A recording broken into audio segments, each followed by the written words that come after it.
오늘은 하나님께서 만들어내실 선을 미리 확신하며 현재 감사하자, 이런 제목으로 말씀을 나누겠습니다. 옛날에 두 사람이 각자 집에서 말을 타고 어떤 약속 장소에서 만나기로 했어요. 그래서 만났습니다. 만났는데 한 사람이 말을 합니다. 오다가 말에서 두 번 떨어졌는데 전혀 다치지 않고 뼈도 뿌리지 않고, 그래서 그 자리에 무릎을 꿇고 하나님께 감사 기도를 드렸습니다. 그러니까 다른 사람은 이렇게 말해요. 그러면 저는 더 큰 감사 기도를 드려야겠네요. 저는 오면서 한 번도 말에 떨어지질 않았습니다. 그런 말을 했습니다. 사실은 그게 더 우리 삶 속에서 아무 일도 안 생기고 그냥 평범하게 사는 게, 이게 정말 감사한 겁니다. 어떤 문제가 생겨가지고 하나님이 기적적으로 구출하고, 그것도 감사한 거지만 아무 문제 없으면 평범하게 사는 게 얼마나 감사한 거예요. 근데 사람들은 하나님께서 평범한 삶 가운데 일하시는 걸 잘 모릅니다. 하나님이 어떻게 일을 하시는지 모르니까 뭔가 고통 속에 있다가 확 구해주면 하나님 이랬고, 그냥 이러면 뭐 하나님 일을 안 하신 줄 알고 감사를 잘 못하시고 그런 게 있는데, 우리가 하나님께 감사하고 그러려면 하나님께서 하시고 있는지, 하나님 뭘 하고 계시는가, 그걸 알 때 더 감사할 수가 있어요. 그런데 이제 또 어떤 사람들 중에는 하나님께 받은 거기 때문에 하나님께 감사를 해야 되는데 감사는 안 하고 자랑하는 사람이 있었어요. 자랑하는 사람. 그런 사람이 있습니다. 그런 사람이 고린도 교회에 일부 있었습니다. 그래서 거기에 대해서 말씀하시는데, 왜 그 사람들이 그랬느냐. 오늘 이 말씀 보니까 고린도 교회는 사실 재물도 좀 많았고 여러 가지 영적 은사들도 많고 그랬던 교회입니다. 그때 보니 사람들이 자기가 대단한 줄 알고 나는 너보다 낫다, 우리 파는 너희 파보다 낫다, 이런 자랑하는 그런 좀 습관이, 좋지 못한 습관이 있었습니다. 거기에 대해서 이렇게 말을 하죠. 4장 7절을 제가 다시 한번 읽어보면, 이걸 제가 표준 3번 읽어보면, 누가 여러분 한 사람 한 사람을 별다르게 보아줍니까? 여러분 각자가 가지고 있는 것 가운데서 하나님께로부터 받지 않은 것이 무엇이 있습니까? 모두가 하나님께로부터 받은 것인데 왜 받지 않은 것처럼 자랑을 합니까? 여기 개역성경에서 하나님께 받은 것이다, 이걸 집어넣으면 의미가 확실하게 통하겠습니다.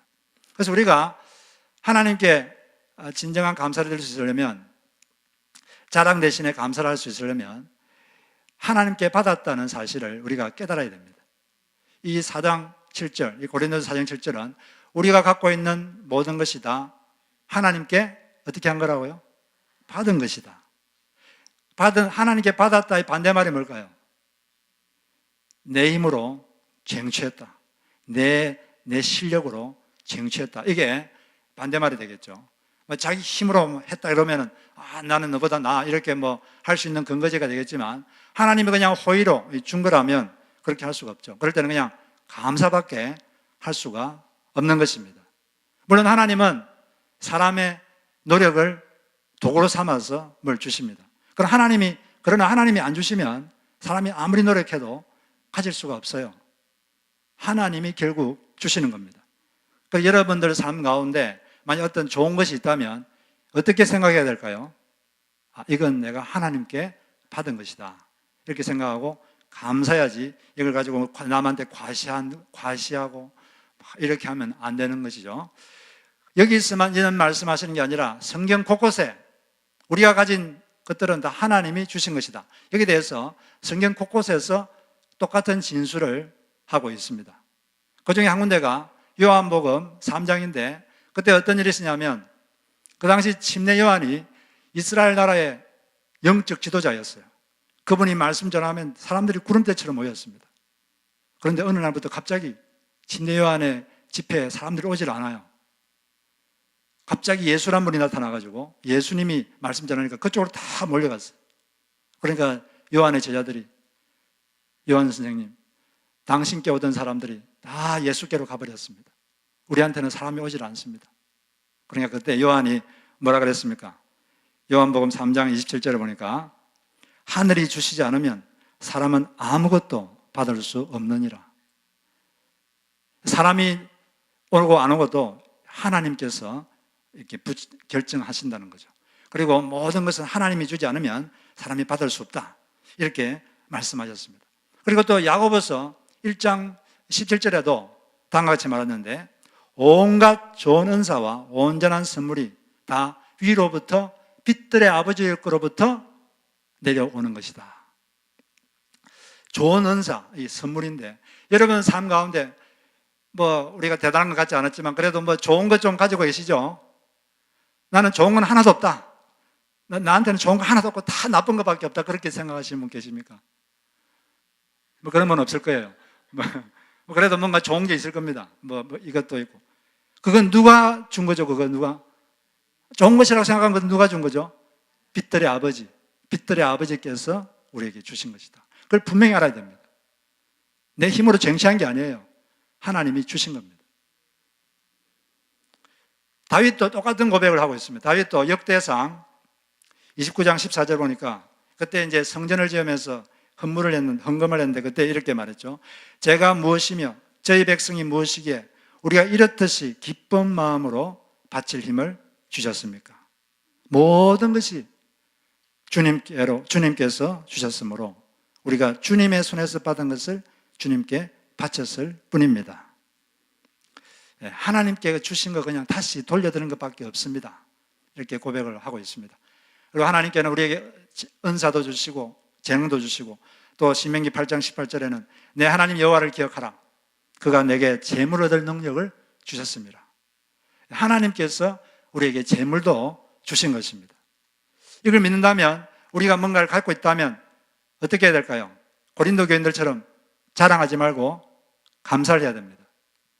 그리고 지금 현재 내가 갖고 있는 거 이게 하나님 주신 거거든요. 그러면 현재 가지고 있는 거 하나님이 나한테 안 주신 거 그거 생각하면서 신세한탄할 게 아니라 지금 하나님 주신 것 이것으로 충분히 만족하고 감사해야 됩니다. 그리고 그것으로 최선을 다하는 거예요. 그리고 자기에게 주신 사명을 이미 하나님 주신 것 그것으로 사명을 감당하는 것입니다. 그게 바로 우리가 이 지구에 살면서 할 일인 것입니다. 우리 사람은 다 하나님 독특하게 만들었어요. 다 다릅니다. 재능도 다르고 은사도 다르고 성격도 다르고 그래서 하나님이 나한테 주신 거 그거 가지고 나에게 주어진 사명의 길을 가는 것이죠. 이 고린도 교인들은 많이 받았는데 이 하나님께서 이걸 주셨다 이걸 몰라가지고 감사를 못했어요. 그런데 고린도 교인 같은 케이스는 뭐 은사도 많이 받고 재물도 있고 뭐 그래서 뭐 그런 경우도 있겠지만 또 완전 다른 경우도 있습니다. 어떤 사람들은 별로 받은 게 없어요. 뭐 비교해보면 별로 받은 것도 없고 지금 자기가 뭘 원하는 게 있는데 이 원하는 게 이루어질 것 같지도 않고 또 환경은 자기가 원하는 것과 반대로 가는 것 같고 이럴 때는 어떻게 해야 됩니까? 이럴 때는 하나님께 불평해도 괜찮은 거죠. 하나님 뭐라 그랬죠? 하나님은 범사에 모든 환경에서 감사하라 그랬거든요. 그럼 이때도 감사를 해야 되는데 뭐 감사할 게 있어야 감사하지. 뭐 가진 것도 없고 뭐 원하는 것도 뭐 없고 뭐 어떻게 감사해? 그때는 하나님께서 모든 것을 조합해서 만들어내실 선 그걸 미리 확신하고 현재 감사하는 것입니다. 하나님께서 만들어내시고야말 그 좋은 것, 선 그것을 미리 확신하고 지금 현재 감사를 하는 거죠. 하나님께서는 성경에서 계속 말씀하시는 게 나는 모든 것을 조합해서 너희들의 실수, 실패, 단점, 장점 모든 것을 조합해서 너희들이 나를 계속 사랑하고만 있으면 그걸 좋은 것으로 만들어준다. 이렇게 분명히 성경에서 약속하고 있습니다. 로마서 8장 28절에서. 그렇기 때문에 우리는 하나님께서 미래에 그걸 만들어내시겠구나. 그럼 미래에 만들어내는 걸 지금 현재 믿으면 현재 어떻게 해야 될까요? 현재 마음의 평안을 갖고 있어야 되겠고 현재 미래의 선을 미리 바라보면서 감사할 수 있어야 되는 것입니다. 성경의 하나님은 좋은 것을 만들어내시는 하나님입니다. 그게 창세기에 보면 좋다는 말이 자주 나오는데 좋다라는 말의 그 히브리어가 토브란 단어예요. 토브. 창세기 1장을 보면 가장 많이 나오는 단어가 이 토브입니다. 하나님 보시기에 좋았더라. 하나님 보시기에 좋았더라. 계속 그게 나와요. 하나님 보시기에 좋았다. 하나님 보시기에 좋았다. 하나님 뭘 작업을 해가지고 그걸 만들었는데 좋았다. 좋았다. 계속 하나님이 제일 좋은 걸 만들었어요. 하나님은 좋은 걸 만드시는 토부의 하나님이십니다. 하나님은 자기가 갖고 있는 재료를 가지고 결국 좋은 걸 만드시는 분이에요. 그게 하나님의 특기입니다. 그게 창세기 1장에 나오는데, 근데 창세기 1장은 맨 처음에 1장 이전에는 뭐로 시작하냐면 온 땅이 혼돈하고 공허하고 어둠이 깊음 위에 있고, 처음에는 좋은 게 하나도 없어요. 혼돈이 좋은 겁니까? 혼돈에서 공허란 것은 empty, 아무것도 차지 않고 딱 텅텅 비었어요. 그리고 어둠이 깊음 위에 있고 어둠이 온 천지를 지배했습니다. 근데 그때 하나님께서 작업을 시작했어요. 하나님께서 뭔가를 하니까 나중에 하나님 보시기에 좋은 것, 토부한 것이 만들어졌습니다. 지금도 바로 하나님은 그처럼 우리 삶에 혼돈, 공허, 어둠 이런 게 있더라도 그걸 통해서 좋은 것을 만들어내고 있는 것입니다.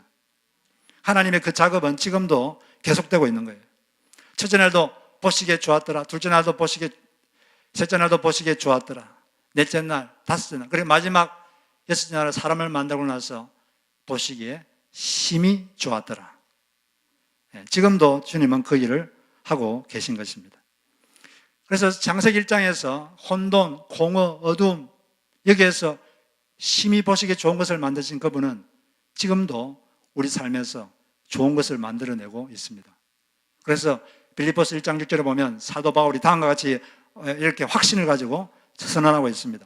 너희 안에서 착한 일을 시작하시니, 이 착하다는 게 아가소스인데 이 말은 좋다, 굿, 좋은 일을 시작하신 분이 예수 그리스도의 날까지 이루실 줄 우리가 확신하노라. 그러니까 우리 삶에 나쁜 경험이 있을 수 있습니다. 그런데 이거 결국 하나님은 그것도 나중에 두고 보면 유용하게 사용돼요. 그걸 좋게 쓰십니다. 어떤 분이 계셨는데 이분은 자기 형님 때문에 너무 괴로웠어요. 그런데 그 형님 때문에 지금은 아주 감사하고 있다고 합니다. 그 형님은 어떤 분이냐? 아버님이 돌아가실 때 유산을 남기는데 동생한테는 1푼도 안 주고 혼자 다 가져가 버렸어요. 그리고 또 동생이 결혼식을 했는데 결혼식 날 축의금을 다 꼬불쳐가지고 도망가 버렸어요. 그래서 식사했는데 식사비 지불할 돈도 없어가지고 신혼여행도 못 갔습니다.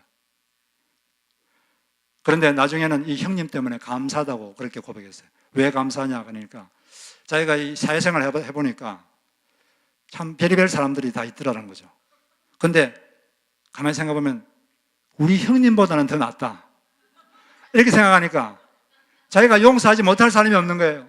포용하지 못할 사람이 없습니다. 그러니까 사회생활이 잘 되겠어요, 안 되겠어요?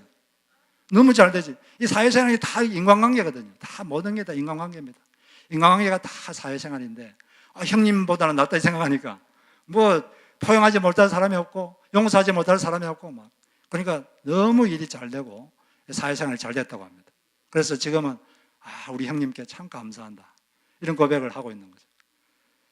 저도 이제 저희 교회가 지금 건물 사용 때문에 미국 교역을 하고 있는 과정인데 사실 이게 뭐 겉보기에는 좋지 않은 일이잖아요. 그런데 제가 이것 때문에 아침에 새벽에 일어나서 여기서 앉아 무릎 꿇고 기도하는데 기도할 때 이것 때문에 감사하다 이런 생각이 들었어요. 이것 때문에 내가 감사해야겠다. 왜냐하면 하나님께서는 모든 것을 조합해서 지금 현재 실수, 실패, 잘못한 것, 잘한 것, 단점, 강점 모든 걸 조합해서 내가 그분을 계속 사랑하기만 하면 이것을 좋은 것으로 바꿔준다고, 선으로 바꿔준다고 분명히 말했거든요. 그러면 지금은 좀 안 좋아 보이지만 이게 결국 선으로 바뀌겠구나. 그러면은 하나님 보시기 좋은 것을 바뀐다면 내가 지금 어떻게 해야 될까? 당연히 감사해야죠. 지금 지금 당장 보기에는 좀 나빠 보이지만 결국 좋은 것을 바뀔 텐데 왜 내가 그것 때문에 뭐 낙심하고 그럴 필요 없잖아요. 감사해야 되는구나. 그래서 제가 여기 앉아 무릎 꿇고 하나님 감사합니다. 하나님 감사합니다. 제가 한 20번 정도 감사합니다. 감사합니다. 이렇게 눈물이 주르르 흐르더라고요.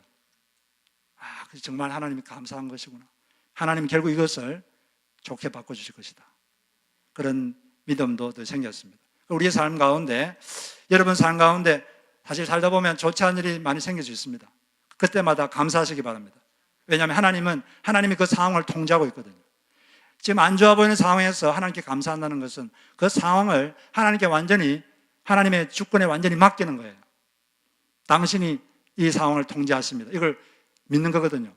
당신이 선하신 분이기 때문에 이것을 선하게 바꿔줄 줄로 믿습니다. 그러므로 저는 이 상황에서 저는 지금 감사합니다. 그렇기 때문에 하나님의 절대 주권을 완전히 믿는 사람에게 하나님은 확실하게 역사를 하시는 겁니다. 이런 감사를 우리가 드릴 수 있어야 되겠습니다. 하나님께서는 이 선을 만들어내신다고 그랬는데, 이 선이란 뭐냐? 먼저는 선이라는 것은 예수 그리스도를 닮는 게 선입니다. 로마서 8장 28절, 하나님을 사랑하는 자 곧 그 뜻대로 부르심을 입은 자들에게는 모든 것이 합력하여 선을 이루느니라. 바로 그 다음 구절이 로마서 8장 29절인데, 그 다음 구절을 보면 이 선이 뭔가가 말해주고 있습니다. 그 다음 구절이 뭐냐 하면은 그 아들의 형상을 본받게 하기 위하여 우리를 미리 아시고 정하시고 부르셨다, 이렇게 되어 있어요. 우리를 구원하신 목적이 뭡니까?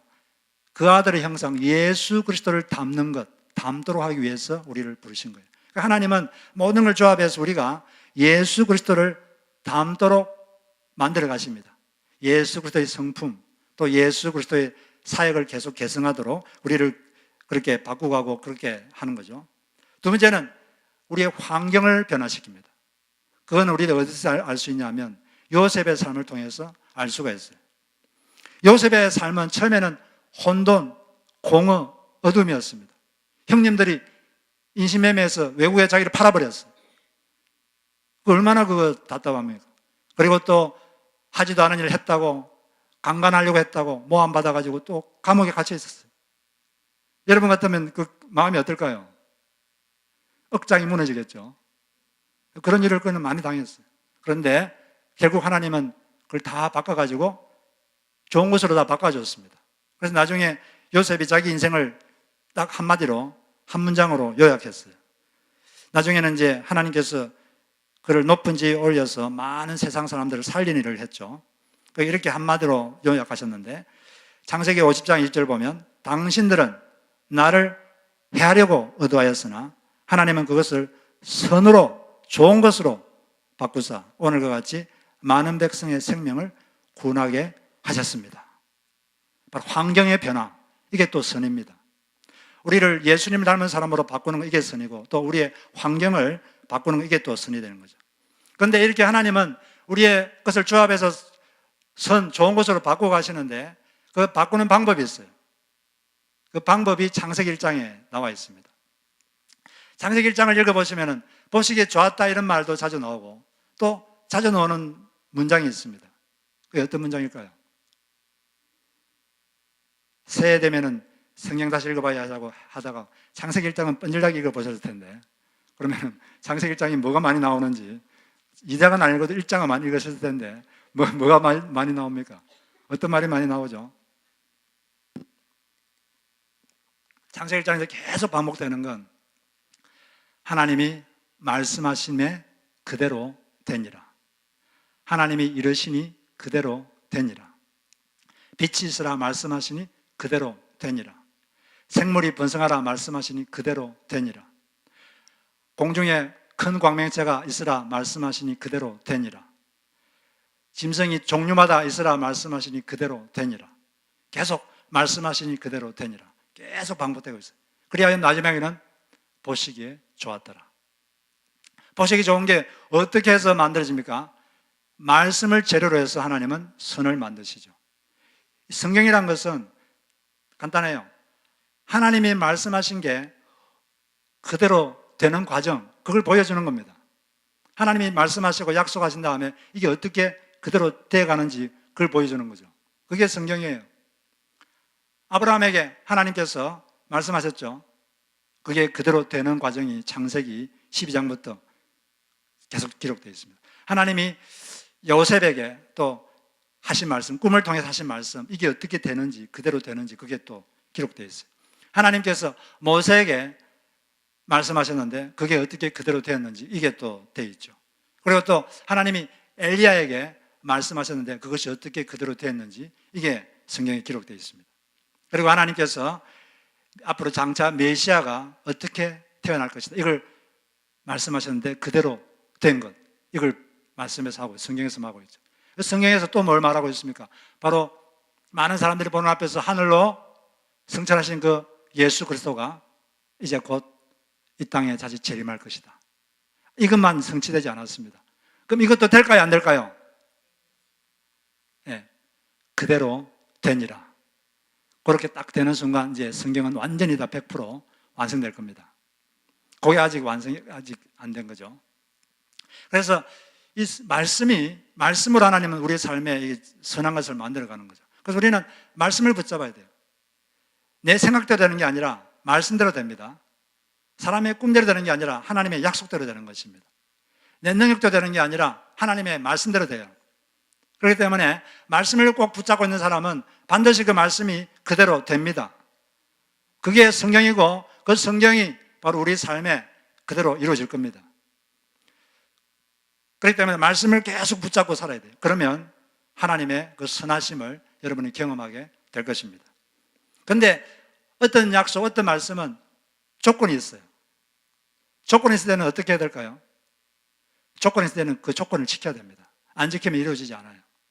예를 들어서 하나님께서 이스라엘 민족에게 내가 너희들에게 가나안 땅을 주겠다 약속했는데 근데 그 사람들이 해야 될 게 있었어요.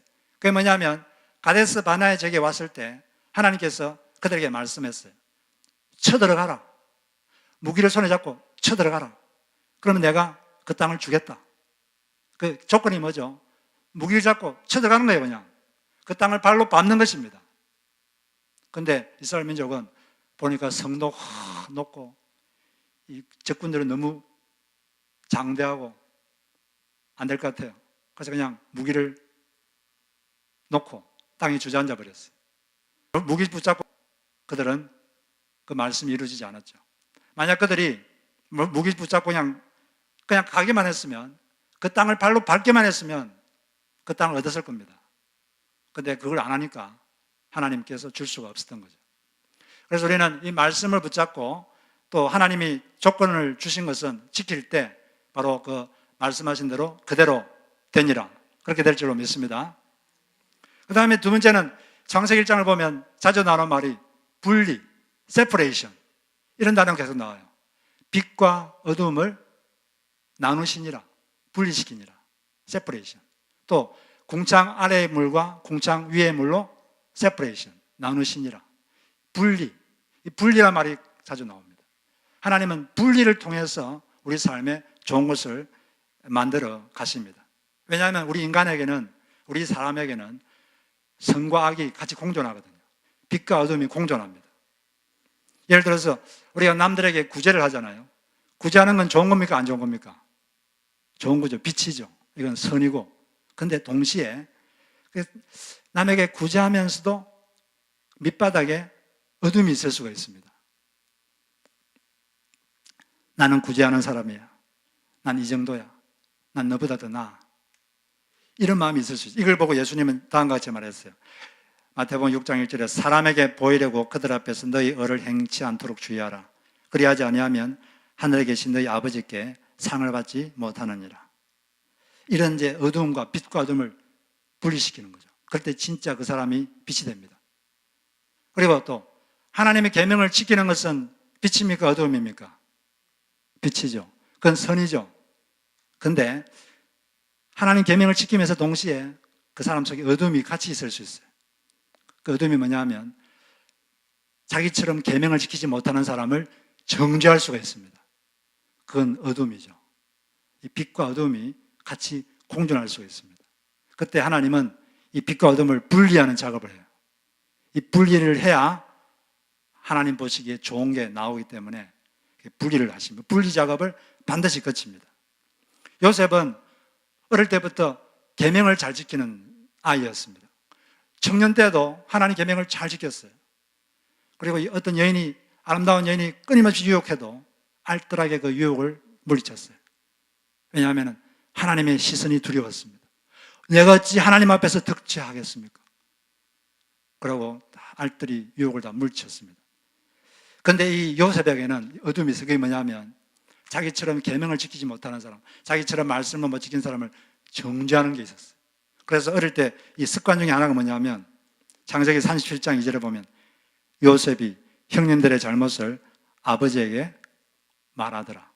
고자질하더라. 이게 뭐죠? 고자질하고 남의 잘못을 막 퍼뜨리고 험담하고 정죄하고 이 어둠이 그 속에 있었던 거죠. 하나님은 이 어둠을 요셉에게서 분리해야 됩니다. 분리하기 위해서 요셉을 낮아지게 만들었어요. 노예가 되게 하고 모함을 받게 하고 이 낮아짐의 경험, 이걸 통해서 그에게서는 이 빛과 어둠이 분리됐어요.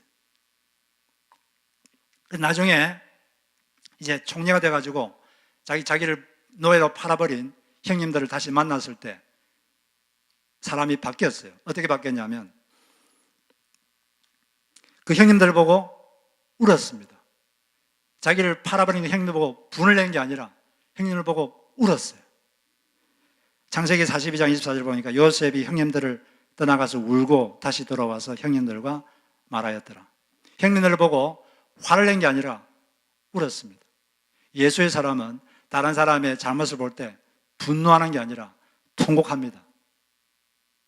그게 바로 예수의 사람이에요. 그게 바로 예수 그리스도의 형상을 가진 사람은 남의 그 잘못을 볼 때 울분하는 게 아니라 그것 때문에 통곡하고 눈물 흘리는 것입니다.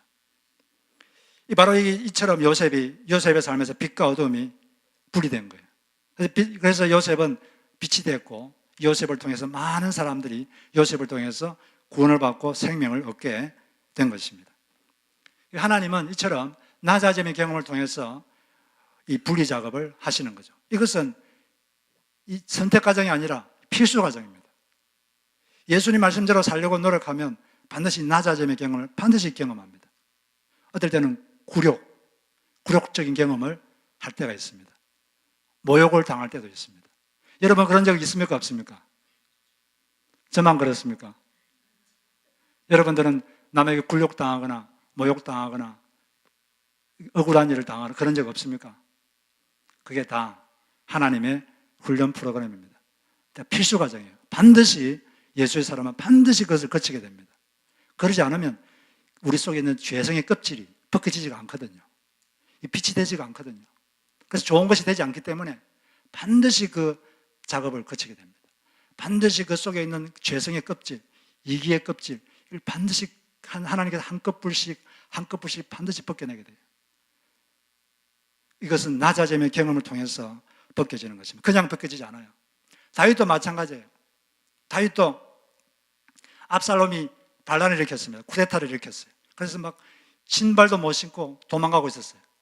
그런데 그때 사울 집안의 친척, 사울 가문의 친척인 시므이라는 사람이 돌을 던지면서 다윗을 욕하고 저주하고 모욕을 했습니다. 사무엘하 16장에 보면 다윗을 저주하여 말하기를 영영하거라 이 피비린내 나는 살인자야, 이 불안당 같은 자야, 너가 사울의 집안 사람들 다 죽이고 그의 나라를 차지하였으니 이제는 주님께서 그 핏값을 모두 너에게 갚으신다. 이제는 주님께서 이 나라를 너희 아들 압살롬의 손에 넘겨주셨다. 이런 형벌은 너와 같은 살인자가 마땅히 받아야 할 재앙이다. 다윗은 사울 집안 사람들을 죽이지 않았어요. 사울 사람들 잘해주려고 했고 이렇게 하나님께서 그렇게 하신 거죠. 그런데 이렇게 억울하게 모함당하고 억울한 일 당하고 욕 듣고 모욕당하고 이렇게 됐습니다. 이랬을 때 주변 장군들은 저놈을 죽여버립시다. 그랬을 때 다윗이 뭐라 그랬어요? 12절 보니까 다윗은 이렇게 말했어요. 그러지 마라. 혹시 여호와께서 나의 원통함을 감찰하시리니 오늘 그 저주 때문에 여호와께서 선으로 내게 갚아 주시리라. 바로 그 경험을 선으로 가는 하나의 과정으로 생각했습니다. 지금 현재 나쁜 경험, 이것이 하나님이 만들어낼 선, 좋은 것으로 가는 과정이다. 이렇게 생각했어요. 그걸 그렇게 받아들였습니다. 그래서 그 사람을 죽이지 않고 그냥 그걸 담담하게 받아들였던 것입니다. 우리의 삶에서 일어나는 것들은 하나님 만드는 좋은 것, 그것이 재료에 불과한 것이죠. 그래서 그렇게 알고 어떤 일이 있더라도 그걸 담담하게 받아들일 때 하나님은 그걸 재료로 삼아서 결국 우리 삶에 좋은 것을 만들어낼 줄로 믿습니다. 이런 일이 기독교 역사에도 있는데 인도 최초의 선교사 중에 윌리엄 캐리라는 분이 계십니다. 이분은 정말 부지런히 사역했고 사명을 감당했습니다. 짧은 시간 동안 타미르 활자를 만들었고 중국어 활자도 또한 제작했습니다. 그리고 인도 문법책을 만들었고 산스크리트로 구약 성경을 번역했습니다. 벵가르 사전문도 만들고 그걸로 또 신약 성경을 번역했고 텔루구어로 문법책도 만들었어요. 그런데 이 많은 일을 했는데 1812년 3월 12일 날 그 자료들이 모여있는 그 집이 불이 타버렸어요. 그때는 뭐 컴퓨터로 저장한 것도 없고 그게 타버리면 이제 아무것도 없는 겁니다. 20년 동안 했던 게 다 그냥 다 없어져 버렸어요. 아무것도 없어요. 여러분 20년 동안 했던 게 다 불태워 없으면 그때 기분이 어떨까요? 정말 주저앉고 싶을 겁니다. 근데 그때 이 윌리엄 캐리는 그때 예배를 드렸는데 선교사님 몇 명하고 예배를 드렸는데 그때 예배 본문이 로마서 8장 28절이었습니다. 그러면서 그 본문을 읽으면서 다음과 같이 그는 말씀했습니다. 하나님이 어떻게 하실지 우리는 모릅니다. 하지만 이 모든 것이 합력해서 선을 이룰 줄 믿습니다. 이렇게 말하고 예배를 마쳤어요. 근데 그 다음에 어떤 일이 벌어졌냐 하면은 그 소식이 영국에 전해졌습니다. 영국에 전해지니까 그 소식을 들은 영국 젊은이들의 가슴에 성령의 불길이 막 붙었어요. 아, 저분이 저 힘든 인도에 가가지고 우리가 해야 될 일, 그러나 우리가 하지 못하는 일을 저분이 했는데 불에 다 타버렸구나. 안타깝게 생각하면서 그때 그 소식을 듣고 선교에 헌신한 사람이 선교에 헌신한 젊은이가 3,000명이 생겼어요. 그리고 그 중에서 500명이 인도에 실제로 갔습니다. 가가지고 여러 분야에서 전문가가 확보되었고 또 번역 전문가만 50명이 합세해서 20년 동안 해서 불에 탔던 그 일을 2년 만에 완전히 복구하고 또 훨씬 더 많은 일을 하게 됐어요. 그리고 이전에는 한 16명밖에 그 연구소에 없었는데 그 이후로 수백 명의 선교사들이 윌리엄 캐리의 그 사역에 같이 동참해서 인도 선교가 아주 활성화되는 그런 역사가 일어나게 되었습니다. 하나님께서 이것을 좋지 못한 사건이지만 그러나 그걸 가지고 끝까지 그런 상황에서도 하나님을 사랑하고 믿음을 지켰을 때 하나님 그것을 좋은 것으로 바꿔준 줄로 믿습니다. 하나님께서는 우리 삶에 일어나는 모든 것을 조합해서 하나님 보시기에 좋은 것으로 바꿔줍니다. 처음에는 우리 눈에는 안 좋게 보일 수도 있어요. 그러나 시간 지나면 아, 이게 좋은 것이었구나 깨닫게 되는 경우도 있는 거죠. 이런 하나님 믿으시고 지금 당장 현실이 어둡더라도 하나님께서 만들어내시고의 말, 그 좋은 것, 그것을 미리 확신하시고 현재 감사하시고 기뻐하시는 여러분 되시기를 주님의 이름으로 축복합니다.